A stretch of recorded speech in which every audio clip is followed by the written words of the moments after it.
Usually, when we talk about a medical diagnosis, there is this strict expectation of precision. Oh, absolutely. Like Yeah. you break your arm, the x-ray shows that jagged white line, and the doctor just points and says, there it is.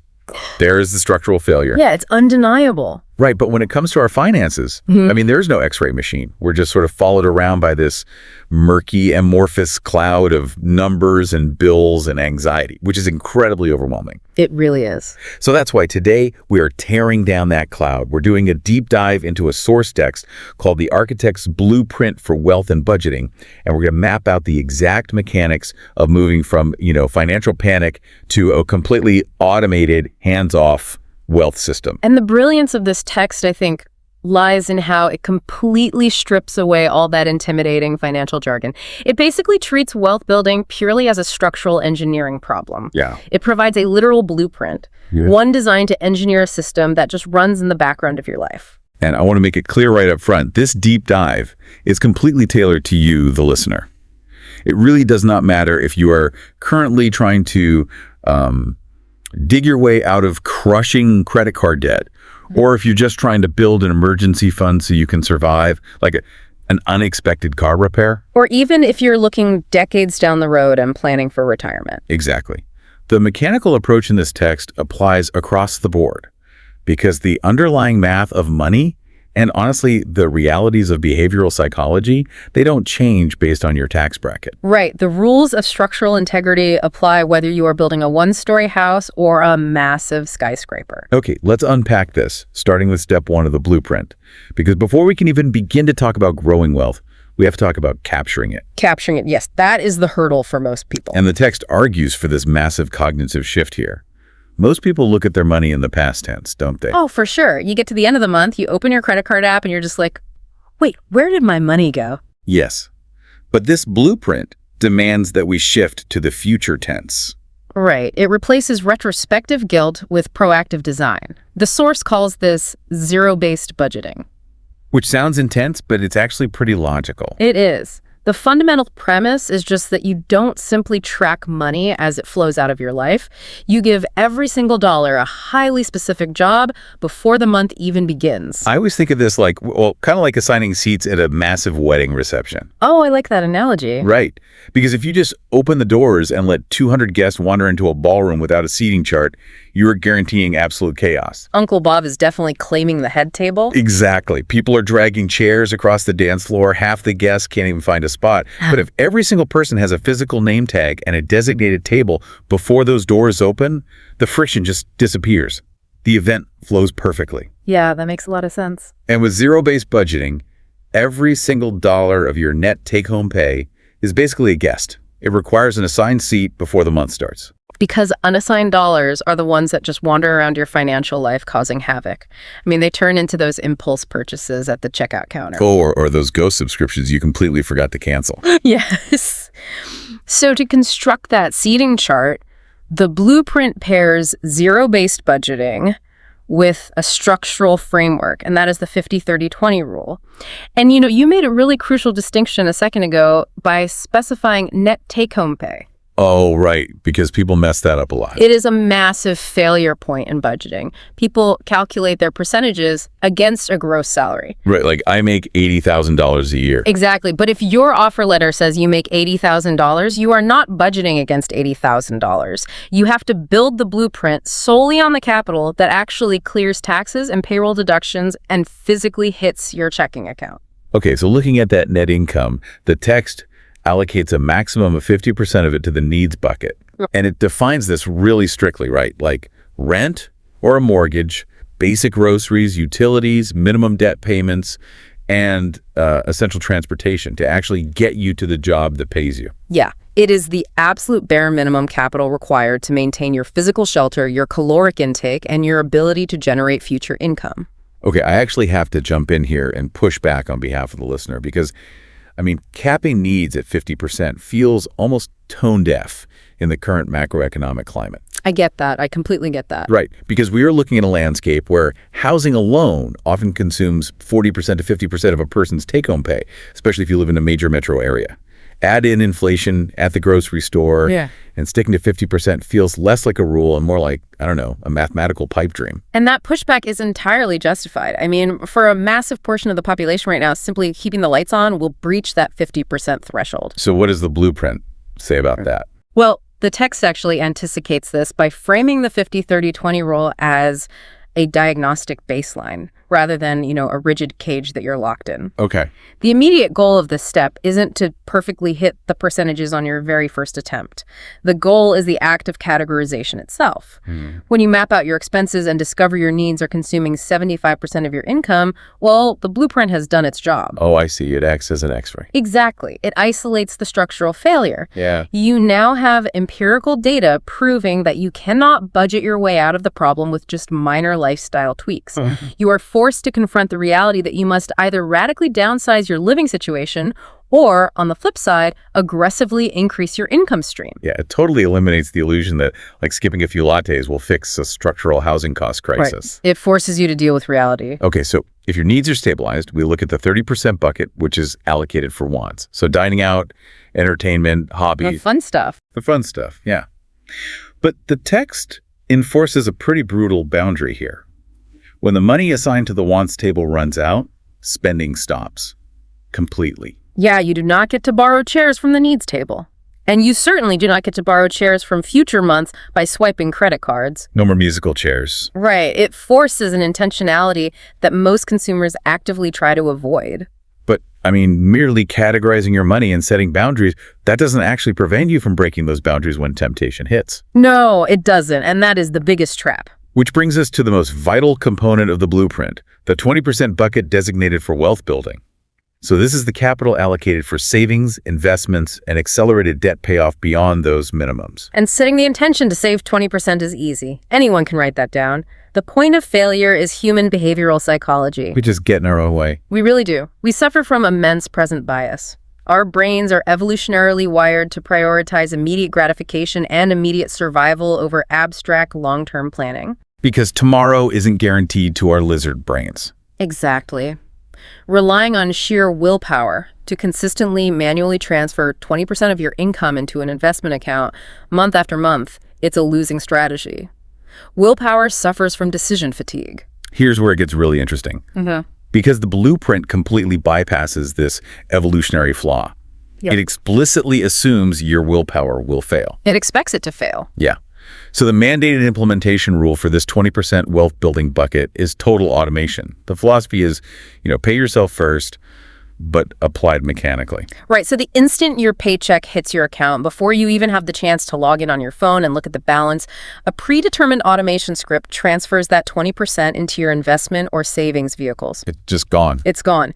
And if we connect this to the bigger picture, this automation fundamentally hacks a behavioral trap known as Parkinson's law. Oh, Parkinson's law. That's the one about time, right? Usually, yes. It dictates that work expands to fill the time allotted for its completion. But in personal finance, expenses expand to consume the liquid capital available. Oh, wow. So if you leave your entire paycheck sitting in your primary checking account, you experience this false sense of security. You literally feel wealthier than you actually are, which naturally leads to lifestyle creep. Yeah, you see a high balance and suddenly you justify a way more expensive dinner or an impulse online purchase, telling yourself, oh, I'll just save whatever is left over at the end of the month. Except there is never anything left over. Never. Because the baseline expands to meet the money. By automating that 20% transfer outward instantly, you engineer artificial scarcity. You trick yourself. You force your brain to adapt to living on the remaining 80%. You remove yourself from the equation entirely, which neutralizes your own cognitive biases. It ensures your long-term financial security is funded before your short-term desires are even considered. It is a bitter pill to swallow, honestly. We all like to view ourselves as highly rational actors who can control our impulses. We love to think that.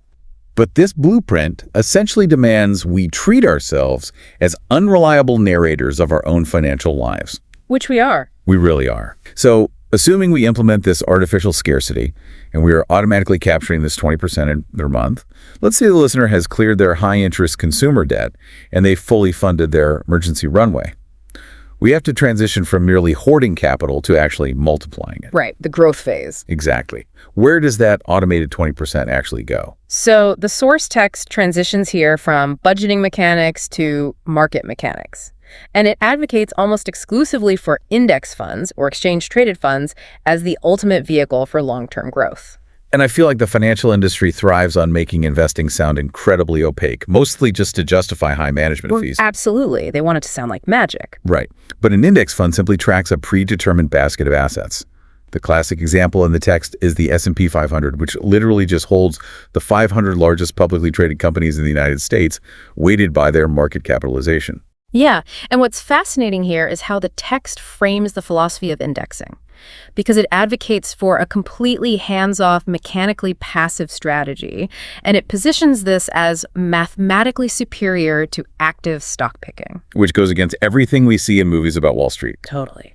Active picking is the attempt to find market inefficiencies, right? It's researching individual companies to try and beat the average market return.